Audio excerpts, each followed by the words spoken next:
পৌরসভা নির্বাচনে মেয়র পদে দলের মনোনীত প্রার্থীদের প্রত্যয়নপত্র বিতরণ শুরু করেছে বিএনপি। বিএনপি চেয়ারপারসনের গুলশান কার্যালয়ে প্রার্থীদের হাতে দলের টিকিট তুলে দেন বিএনপির যুগ্ম মহাসচিব মোহাম্মদ শাহজাহান।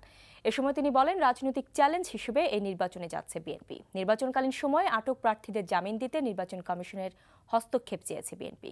ইমরুল হাসানের রিপোর্ট। দলের মনোনয়নের চিঠি নিতে দুপুরের পর থেকেই কর্মী সমর্থকদের নিয়ে বিএনপি চেয়ারপারসনের কার্যালয়ে জড়ো হন মনোনয়ন প্রত্যাশীরা।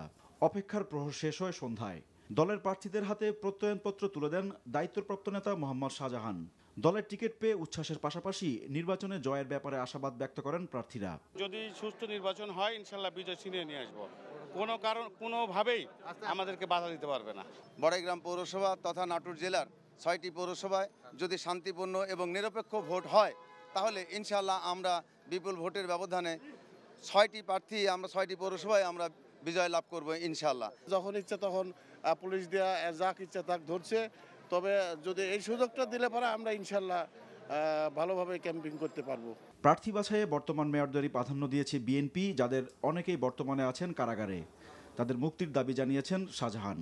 নির্বাচন চলাকালীন সময় যাতে করে সেই অন্য প্রার্থীর মতো সেই রাস্তা থেকে সেই একেবারে সমপর্যায়ে অবস্থান করে যাতে করে সেও তার মানুষের কাছে তার ভোট চাওয়ার অধিকার রাখে এবং যাতে করে ভোটের প্রভাবান্তর করতে পারে, এই ব্যবস্থাটা নির্বাচন কমিশন করবেন। একটি রাজনৈতিক চ্যালেঞ্জ হিসাবে আমরা এই পৌর নির্বাচনে অংশগ্রহণ করছি এবং এই চ্যালেঞ্জ নিয়ে আমরা মাঠে থাকব। প্রথম দিন ঢাকা ও ময়মনসিংহ বাদে বাকি বিভাগের প্রার্থীদের দেওয়া হয় প্রত্যয়নপত্র।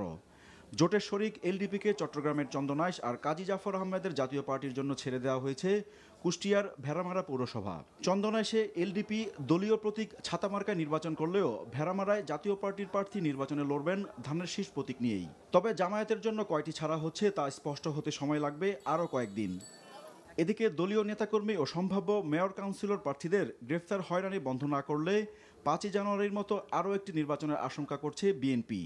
একেবারে নির্বাচনের তারিখ ঘোষণা হওয়ার পরে মেয়র প্রার্থীদেরকে এইভাবে গ্রেফতার করার ব্যাপারে যদি নির্বাচন কমিশন যদি চোখ কান বন্ধ করে রাখেন, এই নির্বাচন হবে তাহলে সরকারের নীল নকশায় ভরপুর একটি নির্বাচন। Imrul Hasan, NTV news, Dhaka.